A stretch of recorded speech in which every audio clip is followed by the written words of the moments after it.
Assalamualaikum saudaraku semua yang selalu dirahmati oleh Allah Subhanahu wa Ta'ala. Sebelum kita semua mendengarkan cerita yang akan dibacakan, tidak lupa terlebih dahulu kita semua mengucapkan syukur atas semua nikmat yang telah Allah karuniakan. Selanjutnya, mari kita dengarkan cerita yang akan dibacakan. Lomba mimpi di bulan Ramadan. Setiap bulan Ramadan, umat Islam diwajibkan berpuasa, tak terkecuali Abu Nawas. Abu Nawas merupakan salah satu orang yang rajin berpuasa meskipun banyak teman-temannya yang tidak berpuasa di bulan tersebut. Bagi temannya yang tidak berpuasa, mereka mencoba mengakali sehingga Abu Nawas tidak bisa berbuka puasa karenanya. Lewat kecerdikannya, akhirnya Abu Nawas berhasil makan. Berikut kisahnya. Pada siang di bulan Ramadan, Abu Nawas didatangi oleh dua orang temannya yang tidak berpuasa. Mereka bersekongkol untuk ngerjai Abu Nawas. Tibalah mereka di depan pintu rumah Abu Nawas. Setelah mengucapkan salam, tanpa basa-basi lagi mereka mengajak Abu Nawas ngabuburit, mengisi waktu untuk menunggu berbuka puasa. Sampailah mereka di warung nasi, dan teman-temannya membeli nasi untuk dibungkus. Abu Nawas mengira kalau teman-temannya sangat menghormati orang yang berpuasa meski mereka tidak puasa karena temannya tidak makan di warung tersebut, namun dibawa pulang. Waktu berbuka puasa setelah itu, mereka pergi meninggalkan warung tersebut dan sampailah di rumah salah satu temannya. Begitu tiba berbuka puasa, Abu Nawas berkata, "Wah, sudah waktunya berbuka. Minum saja dulu biar batal puasamu," kata temannya. Abu Nawas pun segera minum dan selanjutnya menunggu. Teman mereka bilang, "Silahkan sholat dulu, nanti ketinggalan sholat maghrib," kata salah satu temannya. Abu Nawas pun kemudian mengambil air wudhu dan menjalankan sholat maghrib. Namun apa yang terjadi? Setelah sholat maghrib pun Abu Nawas belum bisa makan nasi karena temannya menyuruh agar mengaji Al-Quran terlebih dahulu. Sebelum makan, mengajilah Al-Quran terlebih dahulu, mumpung perutmu masih kosong. Nanti kalau sudah kenyang kamu mengantuk, kata teman Abu Nawas. Abu Nawas merasa jengkel, seakan dikerjai oleh teman-temannya. Meski begitu Abu Nawas nurut dan mengaji Al-Quran. Setelah mengaji, Abu Nawas malah diajak lomba tidur. Siapa yang mimpinya paling indah maka dia berhak menyantap makanan. Sekarang mari kita lomba tidur, esok pagi siapa yang mimpinya paling indah dia bisa makan makanan ini, kata salah seorang temannya. Abu Nawas mulai sadar kalau dirinya dikerjai teman-temannya. Lomba tidur tersebut disanggupi oleh Abu Nawas dengan perasaan marah. Pada esok paginya, mereka bertiga bangun. Salah satu temannya bercerita, "Aku semalam mimpi indah sekali, mimpi punya mobil mewah, rumah mewah, pesawat pribadi dan punya uang banyak sekali." "Mimpimu indah, tapi egois sekali," kata teman yang satunya. Kemudian teman yang satunya lagi menceritakan mimpinya. "Aku semalam bermimpi bahwa negeriku ini tidak punya hutang, infrastrukturnya bagus sekali, jalan-jalan yang mulus, pelabuhan-pelabuhan lancar, ongkos transportasi murah, rakyat sejahtera hingga aku tidak bertemu orang yang berhak menerima zakat." "Wah, mimpimu hebat," kata temannya. "Sekarang coba ceritakan mimpimu wahai Abu Nawas." Abu Nawas bercerita, "Mimpiku biasa saja. Semalam aku bermimpi bertemu Nabi Daud Nabi yang gemar berpuasa. Beliau berpuasa sehari dan berbuka sehari begitu terus tiap waktu. Kemudian Nabi Daud bertanya, 'Apakah engkau sudah berbuka wahai Abu Nawas?' Saya jawab belum, kata Abu Nawas. Kemudian Nabi Daud menyuruh aku berbuka puasa dahulu.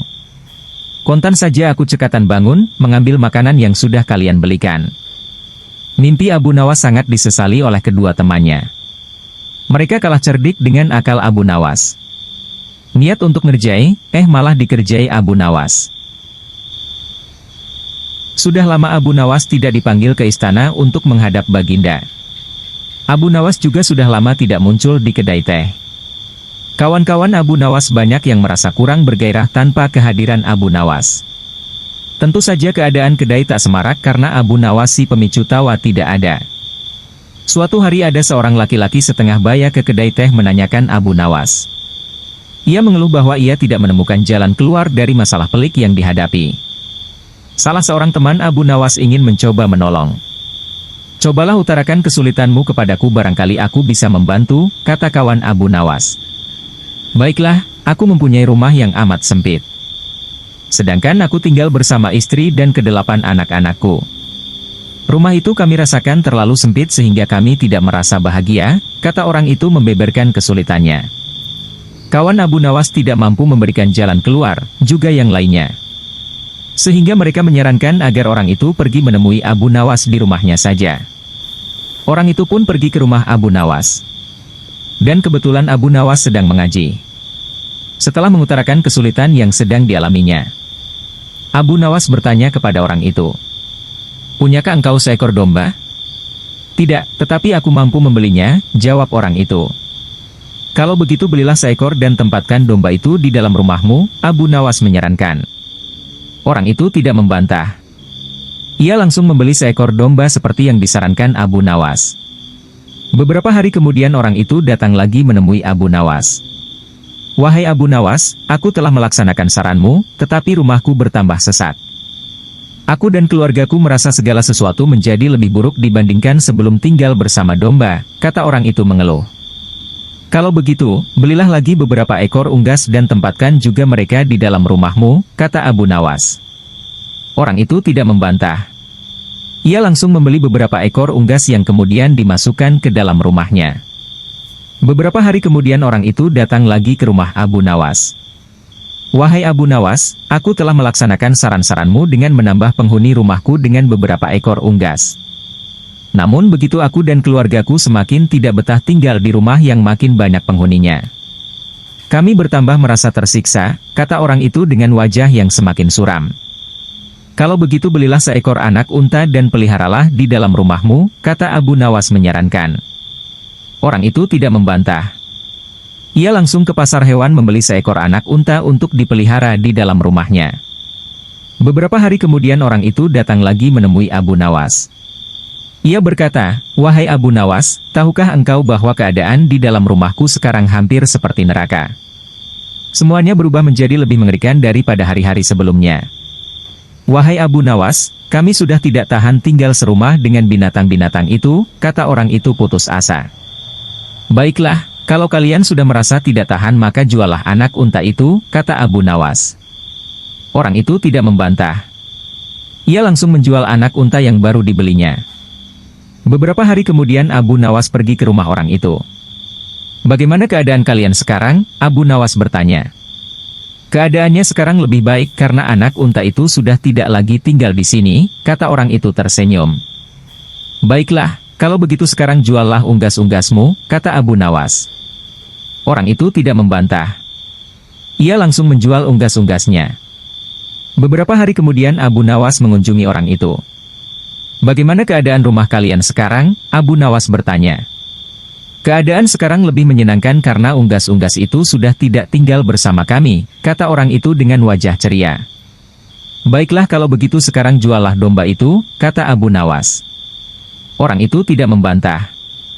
Dengan senang hati ia langsung menjual dombanya. Beberapa hari kemudian Abu Nawas bertamu ke rumah orang itu. Ia bertanya, "Bagaimana keadaan rumah kalian sekarang?" "Kami merasakan rumah kami bertambah luas karena binatang-binatang itu sudah tidak lagi tinggal bersama kami. Dan kami sekarang merasa lebih berbahagia daripada dulu. Kami mengucapkan terima kasih yang tak terhingga kepadamu Abu Nawas," kata orang itu dengan wajah berseri-seri. "Sebenarnya batas sempit dan luas itu tertancap dalam pikiranmu. Kalau engkau selalu bersyukur atas nikmat dari Tuhan maka Tuhan akan mencabut kesempitan dalam hati dan pikiranmu," kata Abu Nawas menjelaskan. Dan sebelum Abu Nawas pulang, ia bertanya kepada orang itu, "Apakah engkau sering berdoa?" "Ya," jawab orang itu. "Ketahuilah, bahwa doa seorang hamba tidak mesti diterima oleh Allah karena manakala Allah membuka pintu pemahaman kepada engkau ketika Dia tidak memberi engkau, maka ketiadaan pemberian itu merupakan pemberian yang sebenarnya." Kisah sang raja nyaris terbunuh. Kisah Abu Nawas kali ini akan mengisahkan tentang Abu Nawas yang berhasil menyerahkan baginda raja untuk dipotong lehernya kepada para tukang bubur kampung Baduy. Berikut kisahnya. Pada suatu hari, Abu Nawas berjalan-jalan hingga ke kampung Baduy di daerah gurun jauh dari kota tempat tinggalnya. Sesampainya di tempat tersebut, ditemuinya ada beberapa orang yang sedang memasak bubur. Suasananya ramai sekali. Tanpa disadarinya, ia ditangkap oleh orang-orang itu dan dibawa ke rumah mereka untuk disembelih. "Kenapa aku ditangkap?" tanya Abu Nawas. Wahai orang asing, setiap orang yang lewat di sini pasti akan kami tangkap dan kami sembelih seperti kambing dan dimasukkan ke belanga bersama adonan tepung itu. Inilah pekerjaan kami dan itulah makanan kami sehari-hari, jawab salah seorang dari mereka sambil menunjuk ke belanga yang airnya mendidih. Abu Nawas ketakutan juga, namun meski keadaan sedang terjepit, dia masih sempat berpikir jernih. Kalian lihat saja, badanku kurus kering, jadi dagingku tak banyak, kalau kalian mau besok aku bawakan temanku yang badannya gemuk sehingga bisa kalian makan untuk 5 hari lamanya. Aku janji, maka tolong lepaskan aku, pinta Abu Nawas. Karena janjinya itu, Abu Nawas akhirnya dilepaskan. Di sepanjang jalan Abu Nawas berpikir keras untuk menemukan siasat agar dirinya berhasil membawa teman yang gemuk. Terlintas olehnya Baginda Raja. Seharusnya Raja tahu akan berita yang tidak mengenakan ini, dan alangkah baiknya kalau Baginda Raja mengetahui sendiri, gumamnya dalam hati. Abu Nawas segera saja masuk ke dalam istana untuk menghadap Raja. Dengan berbagai bujuk rayu, akhirnya Abu Nawas berhasil mengajak Baginda Raja ke kampung Badu tersebut. Sesampainya di kampung Badu tersebut, si pemilik rumah tanpa banyak bicara langsung saja menangkapnya. Abu Nawas segera meninggalkan tempat itu dan dalam hati dia berpikir, bila Raja pintar, pasti niscaya dia akan bisa membebaskan diri. Tapi kalau bodoh, akan matilah ia karena akan disembelih orang jahat itu. Sementara itu, di dalam rumah, Baginda tidak menyangka akan disembelih. Dengan takutnya dia berkata, jika membuat bubur, dagingku ini tidaklah banyak karena banyak lemaknya. Tapi jika kalian izinkan, kalian akan aku buatkan peci kemudian dijual yang harganya jauh lebih mahal ketimbang harga buburmu itu. Akhirnya mereka menyetujuinya. Baginda telah beberapa hari tidak terlihat di istananya, ia bekerja keras untuk membuat peci untuk orang Badu itu. Namun pada akhirnya beberapa ke depan Baginda dibebaskan oleh para pengawalnya. Dan hukuman untuk Abu Nawas setelah Baginda dibebaskan, barulah Abu Nawas dipanggil untuk mempertanggungjawabkan semua perbuatannya. Abu Nawas dianggap telah mempermalukan rajanya di muka rakyatnya sendiri. Wahai Abu Nawas, engkau ini benar-benar telah mempermalukan aku, perbuatanmu sungguh tidak pantas dan kamu harus dibunuh, ujar Raja Harun geram. Ya tuanku, sebelum hamba dihukum, perkenankan hamba menyampaikan beberapa hal, kata Abu Nawas membela diri. Baiklah, tetapi kalau ucapanmu salah, niscaya engkau akan dibunuh hari ini juga, ujar Baginda Raja. Wahai tuanku, alasan hamba menyerahkan kepada si penjual bubur itu adalah ingin menunjukkan kenyataan di dalam masyarakat negeri ini kepada Paduka. Karena semua kejadian di dalam negeri ini adalah tanggung jawab Baginda kepada Allah kelak. Raja yang adil sebaiknya mengetahui perbuatan rakyatnya, kata Abu Nawas. Setelah mendengar ucapan Abu Nawas yang demikian, hilanglah rasa amarah Baginda Raja. Dalam hati beliau membenarkan ucapan Abu Nawas tersebut. Baiklah, engkau aku ampuni atas semua perbuatanmu dan jangan melakukan perbuatan seperti itu lagi kepadaku, tutur Baginda Raja. Kisah 2 Ibu Satu Anak. Kisah ini mirip dengan kejadian pada masa Nabi Sulaiman ketika masih muda. Entah sudah berapa hari kasus seorang bayi yang diakui oleh 2 orang ibu yang sama-sama ingin memiliki anak. Hakim rupanya mengalami kesulitan memutuskan dan menentukan perempuan yang mana sebenarnya yang menjadi ibu bayi itu. Karena kasus berlarut-larut, maka terpaksa hakim menghadap Baginda Raja untuk minta bantuan. Baginda pun turun tangan. Baginda memakai taktik rayuan. Baginda berpendapat mungkin dengan cara-cara yang amat halus salah satu wanita itu ada yang mau mengalah. Tetapi kebijaksanaan Baginda Raja Harun al-Rasyid justru membuat kedua perempuan makin mati-matian saling mengaku bahwa bayi itu adalah anaknya. Baginda berputus asa. Mengingat tak ada cara-cara lain lagi yang bisa diterapkan, Baginda akhirnya memanggil Abu Nawas. Dan Abu Nawas pun hadir menggantikan hakim. Abu Nawas tidak mau menjatuhkan putusan pada hari itu melainkan menunda sampai hari berikutnya. Semua yang hadir yakin Abu Nawas pasti sedang mencari akal seperti yang biasa dilakukan. Padahal penundaan itu hanya disebabkan Algojo tidak ada di tempat. Keesokan hari sidang pengadilan diteruskan lagi. Abu Nawas memanggil Algojo dengan pedang di tangan. Abu Nawas memerintahkan agar bayi itu diletakkan di atas meja. Apa yang akan kau perbuat terhadap bayi itu? Kata kedua perempuan itu saling memandang. Kemudian Abu Nawas melanjutkan dialog. Sebelum saya mengambil tindakan, apakah salah satu dari kalian bersedia mengalah dan menyerahkan bayi itu kepada yang memang berhak memilikinya? Tidak, bayi itu adalah anakku, kata kedua perempuan itu serentak. Baiklah, kalau kalian memang sungguh-sungguh sama menginginkan bayi itu dan tidak ada yang mau mengalah, maka saya terpaksa membelah bayi itu menjadi dua sama rata, kata Abu Nawas mengancam. Perempuan pertama girang bukan kepalang, sedangkan perempuan kedua menjerit-jerit histeris. Jangan, tolong jangan dibelah bayi itu. Biarlah aku rela bayi itu seutuhnya diserahkan kepada perempuan itu, kata perempuan kedua. Abu Nawas tersenyum lega. Sekarang topeng mereka sudah terbuka. Abu Nawas segera mengambil bayi itu dan langsung menyerahkan kepada perempuan kedua. Abu Nawas minta agar perempuan pertama dihukum sesuai dengan perbuatannya, karena tak ada ibu yang tega menyaksikan anaknya disembelih, apalagi di depan mata. Baginda Raja merasa puas terhadap keputusan Abu Nawas. Dan sebagai rasa terima kasih, Baginda menawari Abu Nawas menjadi penasehat hakim kerajaan. Tetapi Abu Nawas menolak. Ia lebih senang menjadi rakyat biasa. Abu Nawas tertipu sandal ajaib. Ada-ada saja ulah Abu Nawas ini, tapi maksud dan tujuannya sebenarnya baik, yaitu menyadarkan orang-orang kaya, yang sekampung dengannya agar selalu ingat kepada Allah Subhanahu wa Ta'ala.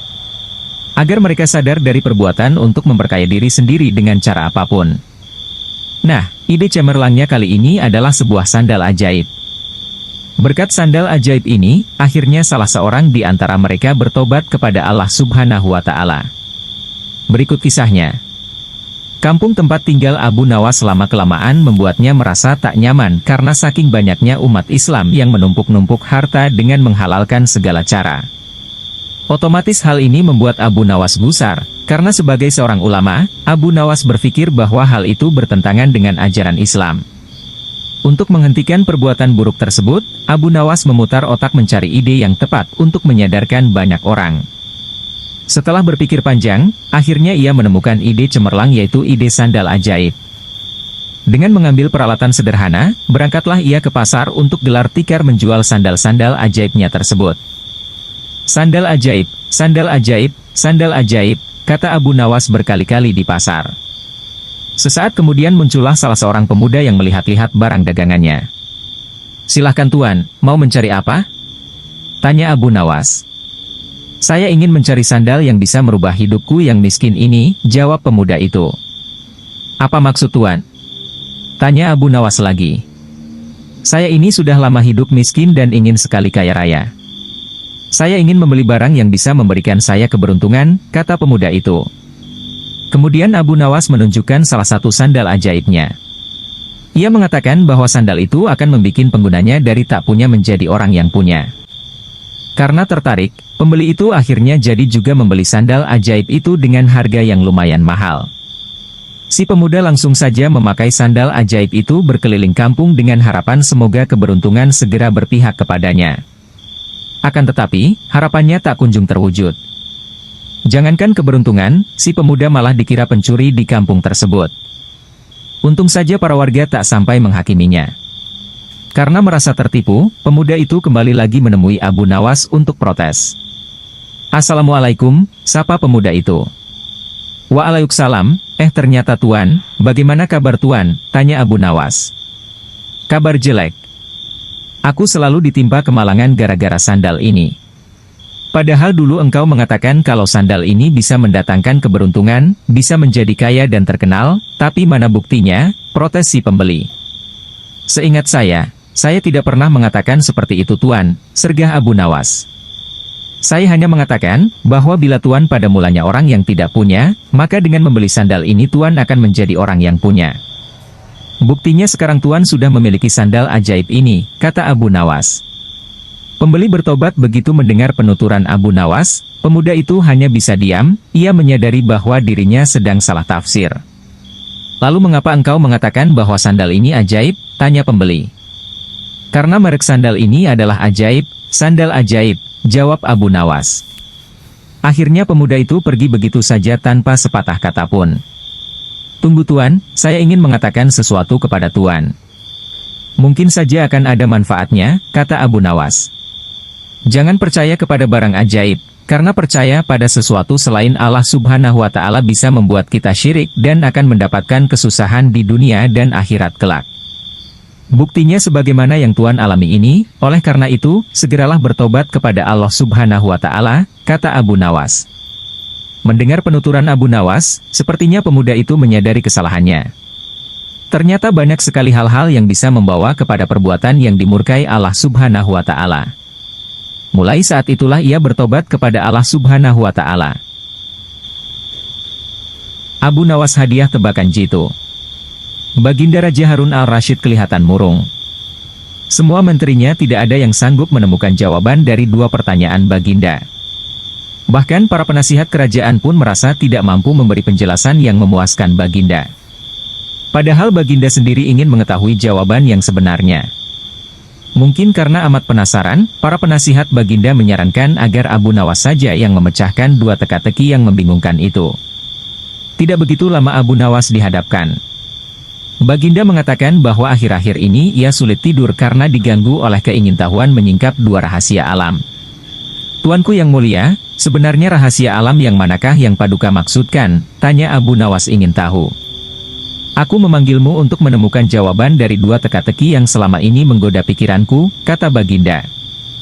Bolehkah hamba mengetahui kedua teka-teki itu wahai Paduka junjungan hamba, kata Abu Nawas. Yang pertama, di manakah sebenarnya batas jagat raya ciptaan Tuhan kita? Tanya Baginda. Di dalam pikiran, wahai Paduka yang mulia, jawab Abu Nawas tanpa sedikit pun perasaan ragu. Tuanku yang mulia, ketidakterbatasan itu ada karena adanya keterbatasan. Dan keterbatasan itu ditanamkan oleh Tuhan di dalam otak manusia. Dari itu manusia tidak akan pernah tahu di mana batas jagat raya ini.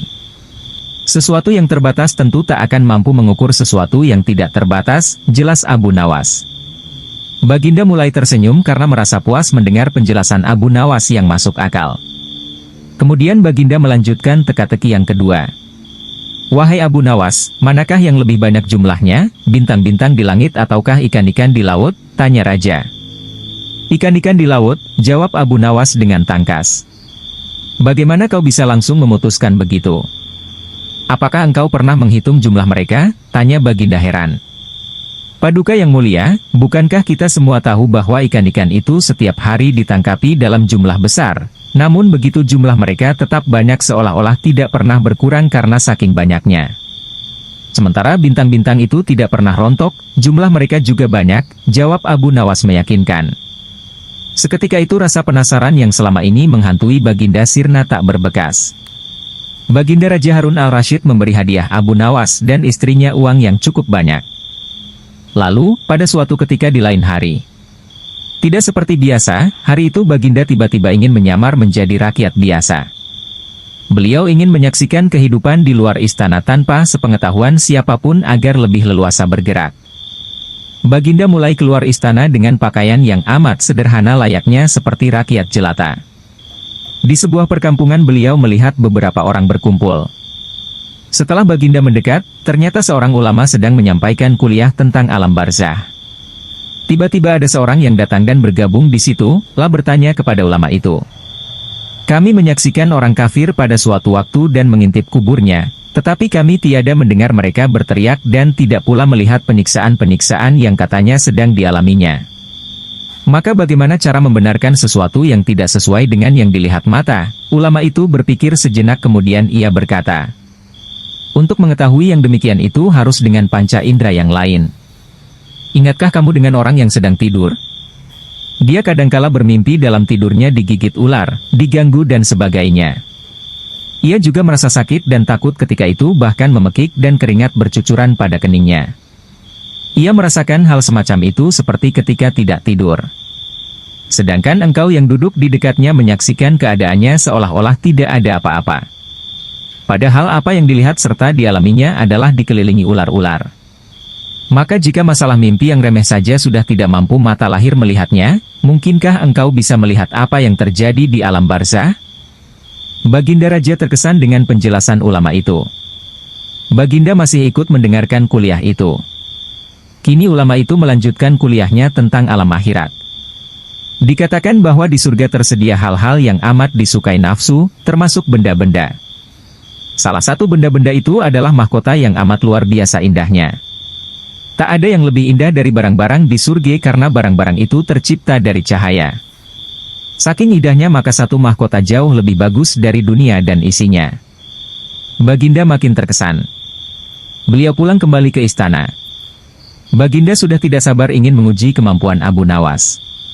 Abu Nawas dipanggil, setelah menghadap Baginda. Raja pun bertanya, aku menginginkan engkau sekarang juga berangkat ke surga kemudian bawakan aku sebuah mahkota surga yang katanya tercipta dari cahaya itu. Apakah engkau sanggup Abu Nawas? Sanggup Paduka yang mulia, kata Abu Nawas langsung menyanggupi tugas yang mustahil dilaksanakan itu.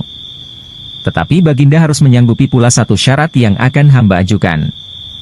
Sebutkan syarat itu, kata Baginda Raja.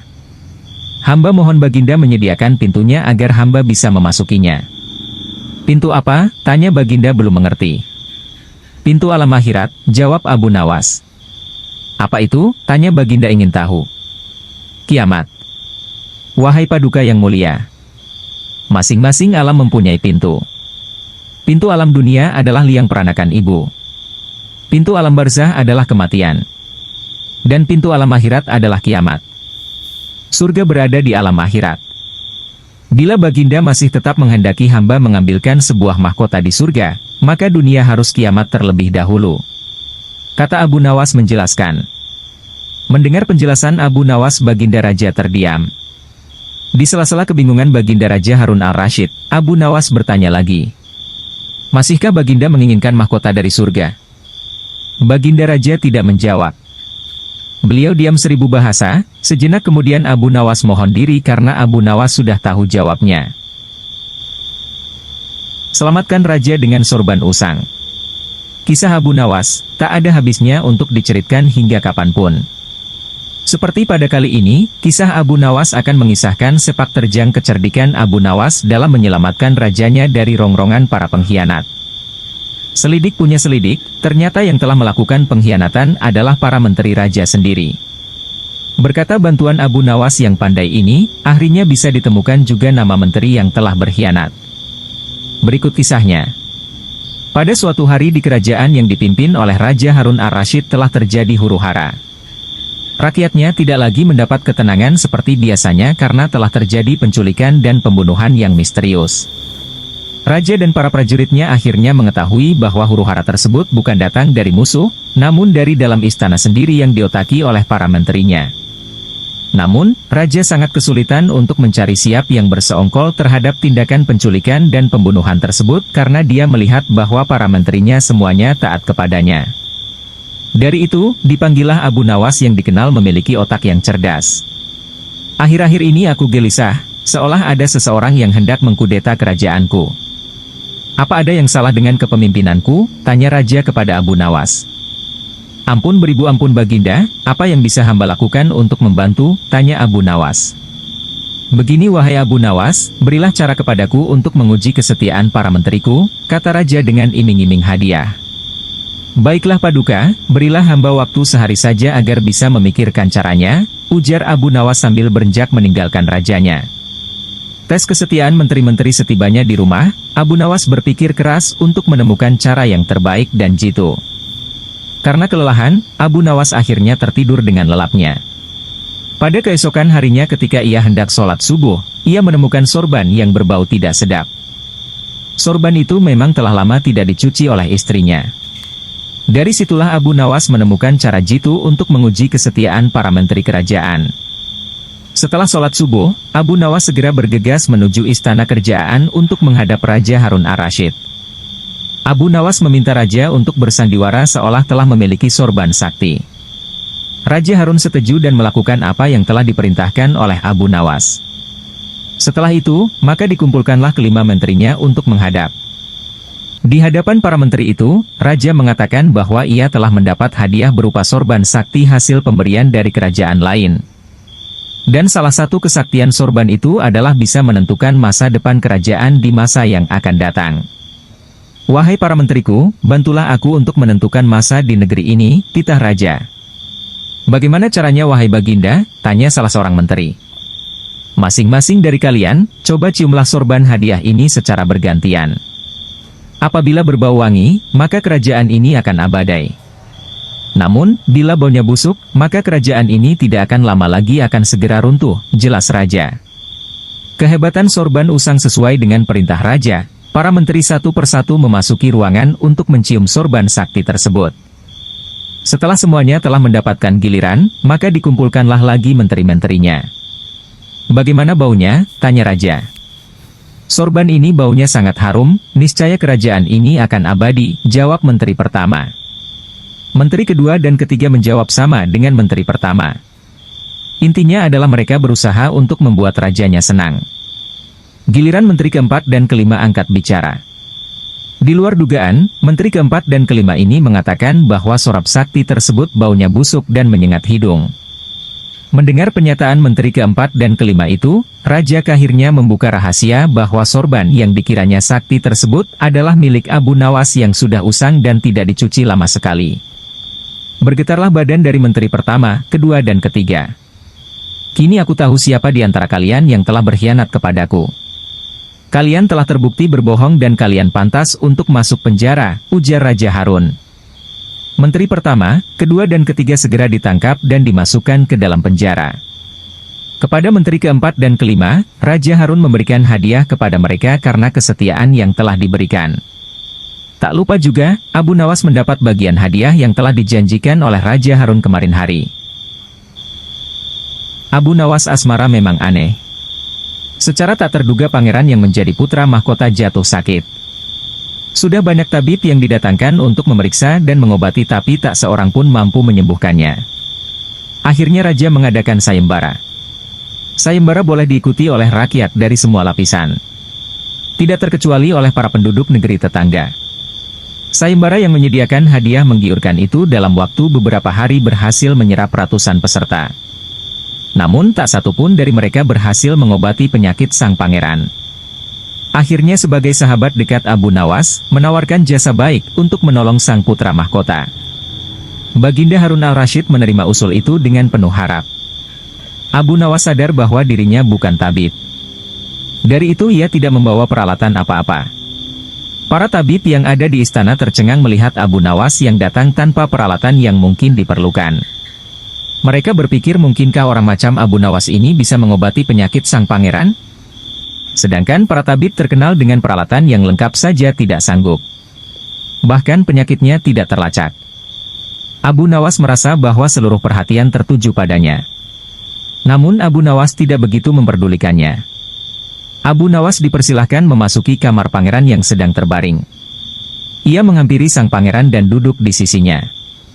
Setelah Abu Nawas dan sang pangeran saling pandang beberapa saat, Abu Nawas berkata, "Saya membutuhkan seorang tua yang di masa mudanya sering mengembara ke pelosok negeri." Orang tua yang diinginkan Abu Nawas didatangkan.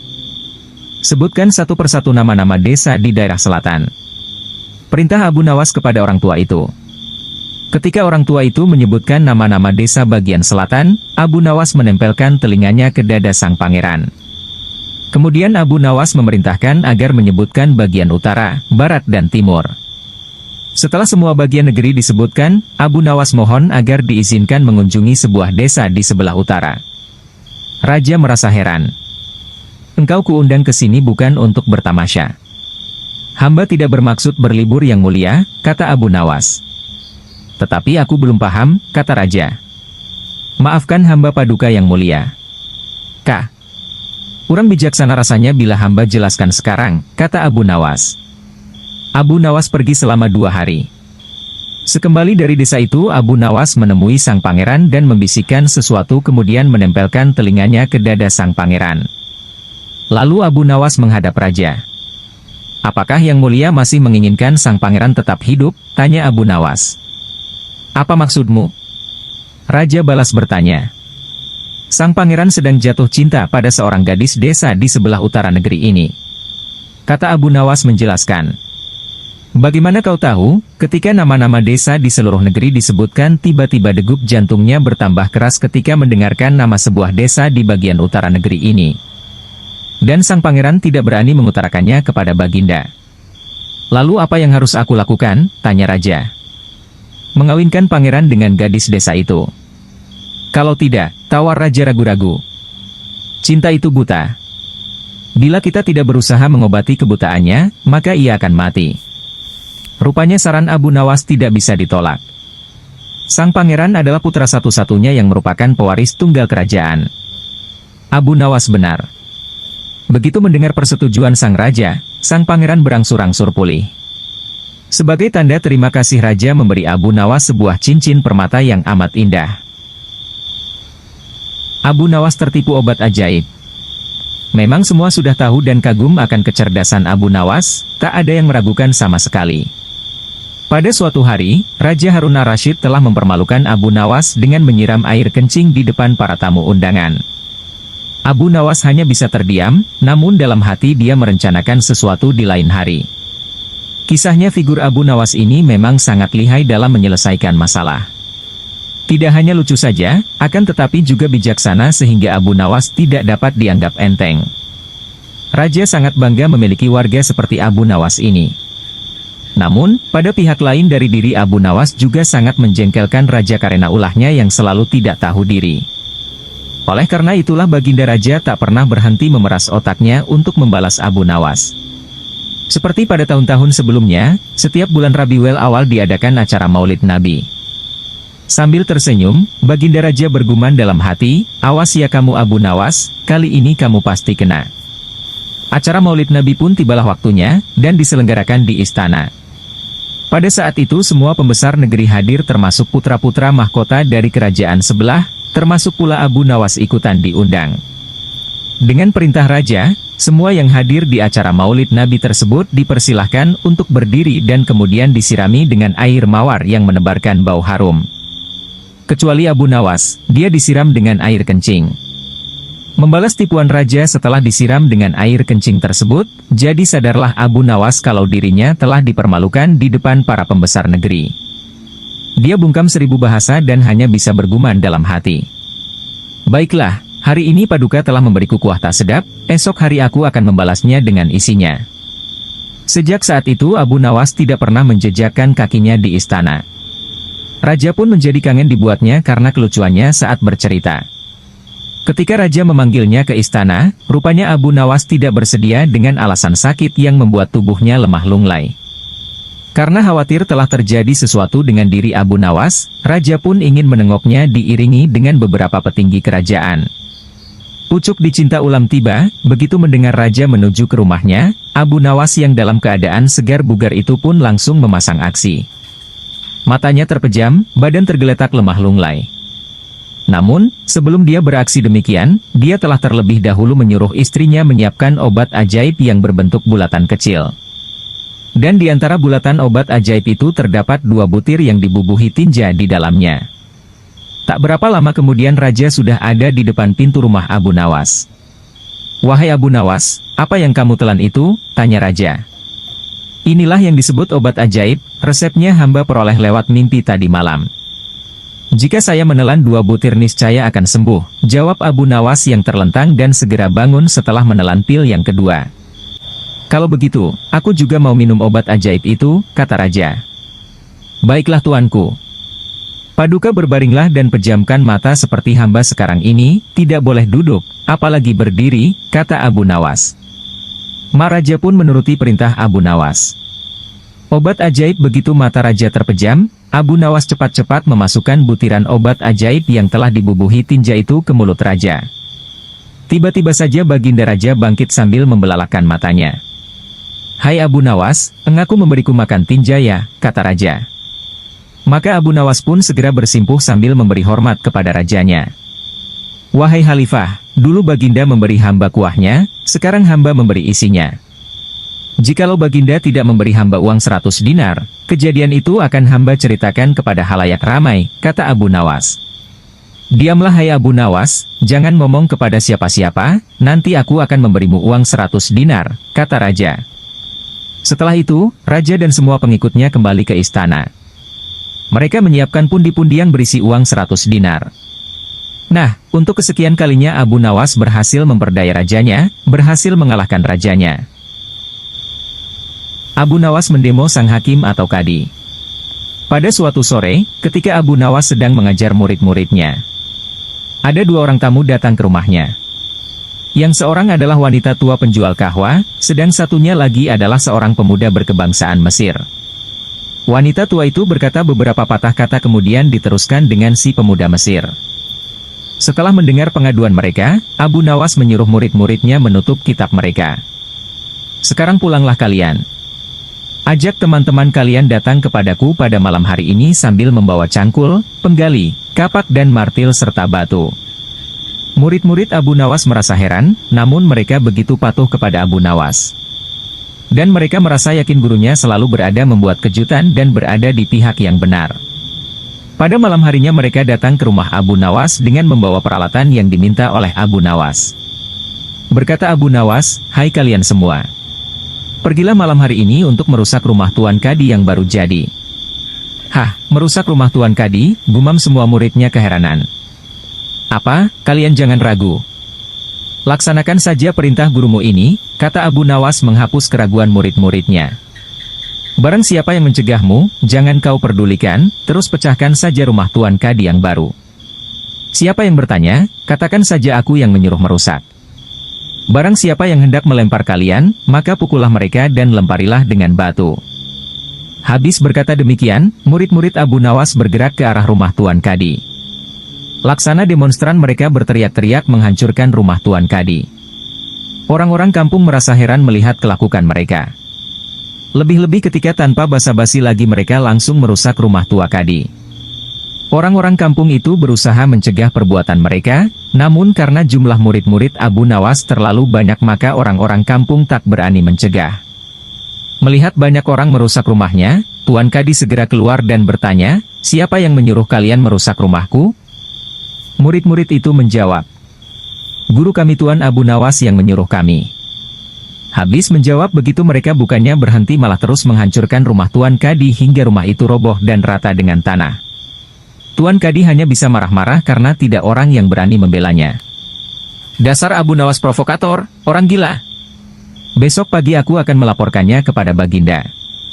Benar, esok harinya Tuan Kadi mengadukan kejadian semalam sehingga Abu Nawas dipanggil menghadap Baginda. Setelah Abu Nawas menghadap Baginda, ia ditanya, "Hai Abu Nawas, apa sebabnya kau merusak rumah Kadi itu?" Abu Nawas menjawab, "Wahai tuanku, sebabnya ialah pada suatu malam hamba bermimpi, bahwasanya Tuan Kadi menyuruh hamba merusak rumahnya. Sebab rumah itu tidak cocok baginya, ia menginginkan rumah yang lebih bagus lagi. Ya, karena mimpi itu maka hamba merusak rumah Tuan Kadi." Baginda berkata, "Hai Abu Nawas, bolehkah hanya karena mimpi sebuah perintah dilakukan? Hukum dari negeri mana yang kau pakai itu?" Dengan tenang Abu Nawas menjawab, "Hamba juga memakai hukum Tuan Kadi yang baru ini tuanku." Mendengar perkataan Abu Nawas seketika wajah Tuan Kadi menjadi pucat. Latar diam 1000 bahasa. "Hai Kadi, benarkah kau mempunyai hukum seperti itu?" tanya Baginda. Tapi Tuan Kadi tiada menjawab, wajahnya nampak pucat, tubuhnya gemetaran karena takut. "Abu Nawas, jangan membuatku pusing, jelaskan kenapa ada peristiwa seperti ini," perintah Baginda. "Baiklah." Abu Nawas tetap tenang. "Baginda, beberapa hari yang lalu ada seorang pemuda Mesir datang ke negeri Baghdad ini untuk berdagang sambil membawa harta yang banyak sekali. Pada suatu malam ia bermimpi kawin dengan anak Tuan Kadi dengan mahar sekian banyak. Ini hanya mimpi Baginda." Tetapi Tuan Kadi yang mendengar kabar itu langsung mendatangi si pemuda Mesir dan meminta mahar anaknya. Tentu saja pemuda Mesir itu tak mau membayar mahar hanya karena mimpi. Nah, disinilah terlihat arogansi Tuan Kadi. Ia ternyata merampas semua harta benda milik pemuda Mesir sehingga pemuda itu menjadi seorang pengemis gelandangan dan akhirnya ditolong oleh wanita tua penjual kahwa. Baginda terkejut mendengar penuturan Abu Nawas, tapi masih belum percaya 100%, maka ia memerintahkan Abu Nawas agar memanggil si pemuda Mesir. Pemuda Mesir itu memang sengaja disuruh Abu Nawas menunggu di depan istana, jadi mudah saja bagi Abu Nawas memanggil pemuda itu ke hadapan Baginda. Berkata Baginda Raja, "Hai anak Mesir, ceritakanlah hal ihwal dirimu sejak engkau datang ke negeri ini." Ternyata cerita pemuda Mesir itu sama dengan cerita Abu Nawas. Bahkan pemuda itu juga membawa saksi yaitu Pak Tua pemilik tempat kos dia menginap. "Kurang ajar, ternyata aku telah mengangkat seorang kadi yang bejat moralnya." Baginda sangat murka. Kadi yang baru itu dipecat dan seluruh harta bendanya dirampas dan diberikan kepada si pemuda Mesir. Setelah perkara selesai, kembalilah si pemuda Mesir itu dengan Abu Nawas pulang ke rumahnya. Pemuda Mesir itu hendak membalas kebaikan Abu Nawas. Berkata Abu Nawas, "Janganlah engkau memberiku barang sesuatu pun kepadaku. Aku tidak akan menerimanya sedikit pun jua." Pemuda Mesir itu betul-betul mengagumi Abu Nawas. Ketika ia kembali ke negeri Mesir, ia menceritakan tentang kehebatan Abu Nawas itu kepada penduduk Mesir sehingga nama Abu Nawas menjadi sangat terkenal. Abu Nawas membalas tipuan raja. Sudah menjadi takdir kali ya si Abu Nawas ini cerdik dan pandai, bahkan sekalipun menipu kok malah diberi hadiah oleh rajanya. Seperti kisah Abu Nawas lucu dan kocak berikut ini. Abu Nawas melakukan protes karena hadiah yang akan dijanjikan oleh rajanya tidak kunjung diberikan. Akhirnya Abu Nawas membuat siasat agar dia diberi hadiah sebagaimana mestinya. Mari kita ikuti kisahnya. Pada suatu malam yang sangat dingin, Abu Nawas diundang oleh Raja Harun ar-Rasyid untuk menemaninya mengobrol. Nah, pada saat obrolan mereka tentang rasa dingin, tiba-tiba sangat raja bertanya kepada Abu Nawas. "Wahai Abu Nawas, maukah engkau telanjang bulat di atas atap malam ini? Tergantung imbalannya saja Paduka," jawab Abu Nawas. "Baiklah, engkau akan aku beri 500 dirham bila mau melaksanakannya," jelas raja. Dengan imbalan sebesar itu, Abu Nawas segera saja mencopoti bajunya satu persatu mulai dari pakaian atas hingga pakaian bawah. Setelah seluruh bagian bajunya dilepas, selanjutnya Abu Nawas naik menuju atas atap dan duduk-duduk di sana. Rasa dingin sangat menusuk kulit Abu Nawas semalaman dan baru menjelang subuh Abu Nawas turun ke bawah. "Wahai Paduka, mana uang yang Paduka janjikan kepadaku?" tanya Abu Nawas. "Sabar dulu wahai Abu Nawas. Begini ya, semalaman apa yang telah engkau lihat?" tanya raja. "Hamba tidak melihat apa-apa tuanku. Hanya seberkas cahaya yang nampak dari kejauhan saja," jawab Abu Nawas. "Kalau begitu, engkau tidak berhak mendapatkan imbalan karena engkau telah dihangati oleh cahaya itu," ujar raja. "Loh, bagaimana bisa begitu Paduka? Hamba semalam hampir mati kedinginan," protes Abu Nawas. Akan tetapi sang raja tidak mau mendengar protes dari Abu Nawas, bahkan sang raja menyuruh Abu Nawas untuk segera pulang ke rumahnya. Dengan perasaan yang masih kedinginan disertai rasa sedih, akhirnya Abu Nawas meninggalkan istana menuju rumahnya. Dalam perjalanan, Abu Nawas berkata dalam hati, "Bagaimana mungkin baginda ini ingkar janji? Baiklah, aku harus mendapatkan hakku yang tadi." Setelah selang beberapa hari, Abu Nawas menghadap Raja Harun ar-Rasyid. Abu Nawas mengundang rajanya untuk jamuan makan-makan di rumahnya. Raja Harun pun menerima undangan tersebut. Pagi-pagi sekali Abu Nawas sudah muncul di istana dengan tujuan menjemput raja bersama dengan rombongan kerajaan. Di tengah perjalanan, Abu Nawas minta izin kepada rajanya untuk mendahului mereka dengan alasan ada hal yang harus dikerjakan, terutama menyiapkan hal penyambutan meriah kepada rajanya. Tidak beberapa lama kemudian, Abu Nawas sudah berada di tempat pesta. "Ayo, cepatlah dirikan kemah," teriak Abu Nawas kepada murid-muridnya. Abu Nawas rupanya menyuruh murid-muridnya agar keadaan menjadi siap dalam penyambutan nanti. Ada pula yang menyalakan api di bawah pohon besar. Kemudian ada periuk-periuk yang telah diisi dengan daging dan digantungkan di dahan-dahan pohon itu. Raja Harun ar-Rasyid dan rombongan datang. Setelah sejenak mengobrol, Abu Nawas mulai bercerita macam-macam agar rajanya menjadi senang. Karena keasyikan mengobrol itu, Raja Harun terlihat memegangi perut pertanda rasa lapar sudah menjaar di tubuhnya. "Wahai Abu Nawas, mana makanannya?" tanya raja. "Sabar Baginda, apinya lamban sekali panasnya, padahal sejak dari tadi pagi dinyalakan," jawab Abu Nawas. "Api jenis apa itu kok lamban sekali panasnya?" "Coba antar aku ke dapur," ujar raja. Setelah tiba di dapur, sang raja merasa sangat heran karena ada api namun tidak ada makanan yang sedang dimasak. "Mana makanannya?" tanya raja. "Itu Baginda, ada di atas dahan pohon," jawab Abu Nawas sambil menunjuk pohon. "Pantas saja, bagaimana mungkin bisa matang kalau yang dimasak di atas sana sedangkan apinya ada di bawah, terlalu jauh jaraknya," ujar raja keheranan. "Sama saja Baginda dengan kasusku beberapa hari yang lalu, bagaimana tubuhku ini dihangatkan oleh cahaya yang berada di kejauhan," ucap Abu Nawas menjelaskan.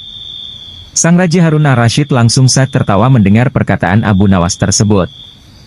Ia kemudian memerintahkan salah seorang pengawalnya untuk memberikan hadiah berlipat 2 kali dari yang pernah ia janjikan kepada Abu Nawas. Selamat ya Abu Nawas, 1000 dirham lalu buat apa tuh? Abu Nawas debat kusir tentang ayam. Melihat ayam betinanya bertelur, Baginda tersenyum. Beliau memanggil pengawal agar mengumumkan kepada rakyat bahwa kerajaan mengadakan sayembara untuk umum. Sayembara itu berupa pertanyaan yang mudah tetapi memerlukan jawaban yang tepat dan masuk akal. Barang siapa yang bisa menjawab pertanyaan itu akan mendapat imbalan yang amat menggiurkan. 1 pundi penuh uang emas. Tetapi bila tidak bisa menjawab maka hukuman yang menjadi akibatnya. Banyak rakyat yang ingin mengikuti sayembara itu terutama orang-orang miskin. Beberapa dari mereka sampai meneteskan air liur. Mengingat beratnya hukuman yang akan dijatuhkan maka tak mengherankan bila pesertanya hanya 4 orang.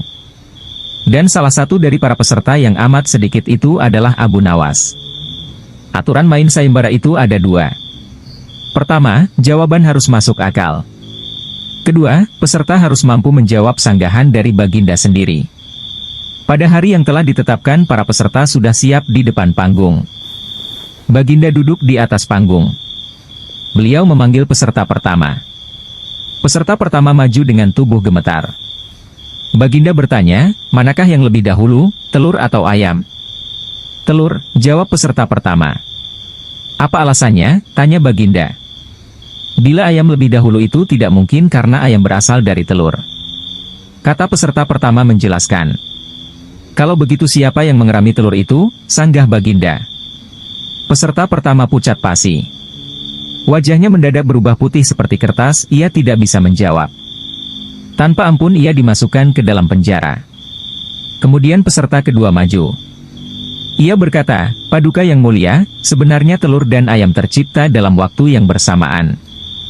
Bagaimana bisa bersamaan? Tanya Baginda. Bila ayam lebih dahulu itu tidak mungkin karena ayam berasal dari telur. Bila telur lebih dahulu itu juga tidak mungkin karena telur tidak bisa menetas tanpa dierami. Kata peserta kedua dengan mantap. Bukankah ayam betina bisa bertelur tanpa ayam jantan? Sanggah Baginda memojokkan. Peserta kedua bingung. Ia pun dijebloskan ke dalam penjara. Lalu giliran peserta ketiga. Lah berkata, Tuanku yang mulia, sebenarnya ayam tercipta lebih dahulu daripada telur. Sebutkan alasanmu. Kata Baginda. Menurut hamba, yang pertama tercipta adalah ayam betina. Kata peserta ketiga meyakinkan. Lalu bagaimana ayam betina bisa beranak pinak seperti sekarang? Sedangkan ayam jantan tidak ada. Kata Baginda memancing. Ayam betina bisa bertelur tanpa ayam jantan. Telur dirami sendiri. Lalu menetas dan menurunkan anak ayam jantan. Kemudian menjadi ayam jantan dewasa dan mengawini induknya sendiri.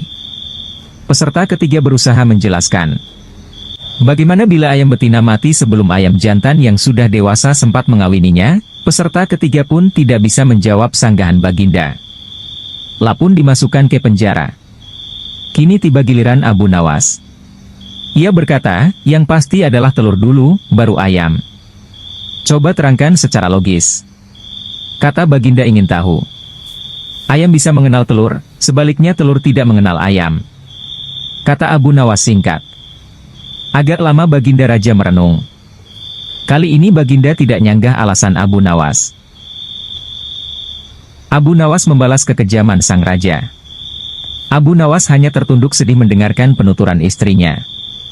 Tadi pagi beberapa pekerja kerajaan atas Titan langsung Baginda Raja membongkar rumah dan terus menggali tanpa bisa dicegah. Kata mereka tadi malam Baginda bermimpi bahwa di bawah rumah Abu Nawas terpendam emas dan permata yang tak ternilai harganya. Tetapi setelah mereka terus menggali ternyata emas dan permata itu tidak ditemukan. Dan Baginda juga tidak meminta maaf kepada Abu Nawas. Apabila mengganti kerugian. Inilah yang membuat Abu Nawas memendam dendam. Lama Abu Nawas memeras otak, namun belum juga ia menemukan muslihat untuk membalas Baginda. Makanan yang dihidangkan oleh istrinya tidak dimakan karena nafsu makannya lenyap. Malam pun tiba, namun Abu Nawas tetap tidak beranjak. Keesokan hari Abu Nawas melihat lalat-lalat mulai menyerbu makanan Abu Nawas yang sudah basi. Ia tiba-tiba tertawa riang. "Tolong ambilkan kain penutup untuk makananku dan sebatang besi," Abu Nawas berkata kepada istrinya. "Untuk apa?" tanya istrinya heran.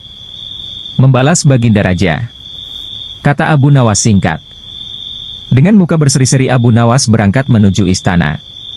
Setiba di istana Abu Nawas membungkuk hormat dan berkata, "Ampun tuanku, hamba menghadap tuanku Baginda hanya untuk mengadukan perlakuan tamu-tamu yang tidak diundang. Mereka memasuki rumah hamba tanpa izin dari hamba dan berani memakan makanan hamba." "Siapakah tamu-tamu yang tidak diundang itu wahai Abu Nawas?" sergap Baginda kasar. "Lalat-lalat ini tuanku," kata Abu Nawas sambil membuka penutup piringnya.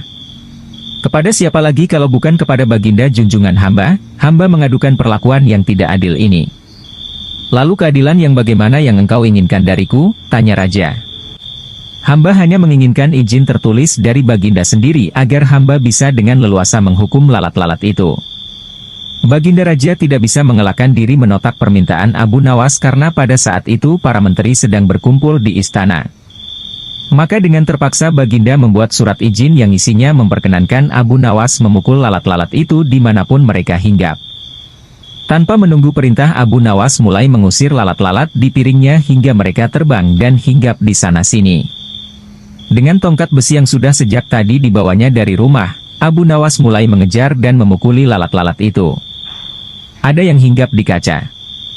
Abu Nawas dengan leluasa memukul kaca itu hingga hancur. Kemudian vas bunga yang indah, kemudian giliran patung hias sehingga sebagian dari istana dan perabotannya remuk diterjang tongkat besi Abu Nawas. Bahkan Abu Nawas tidak merasa malu memukul lalat yang kebetulan hinggap di tempayan Baginda Raja. Baginda Raja tidak bisa berbuat apa-apa kecuali menyadari kekeliruan yang telah dilakukan terhadap Abu Nawas dan keluarganya. Dan setelah merasa puas, Abu Nawas mohon diri. Barang-barang kesayangan Baginda banyak yang hancur. Bukan hanya itu saja, Baginda juga menanggung rasa malu.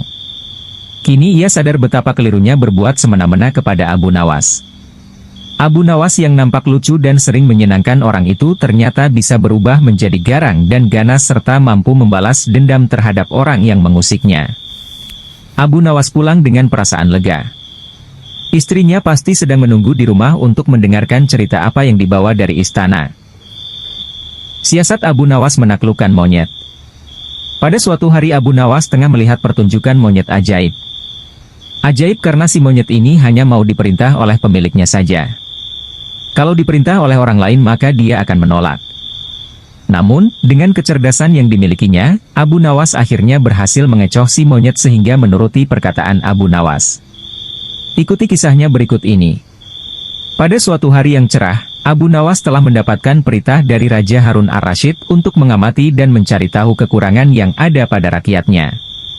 Maklumlah, selain terkenal sebagai penyair ulung, Abu Nawas juga termasuk salah satu orang kepercayaan Baginda Raja. Karena usulan-usulan dan petuahnya yang seringkali tidak masuk akal. Namun tetap bisa menjadi solusi ketika masalah sedang tiba melanda. Pada suatu malam, Abu Nawas melangkahkan kedua kakinya dengan santai menyisir kota. Selama dalam perjalanan, ia sama sekali tidak melihat adanya sesuatu yang dirasa janggal. Karena kesejahteraan penduduk pada waktu itu boleh dibilang cukup layak. Pertunjukan monyet.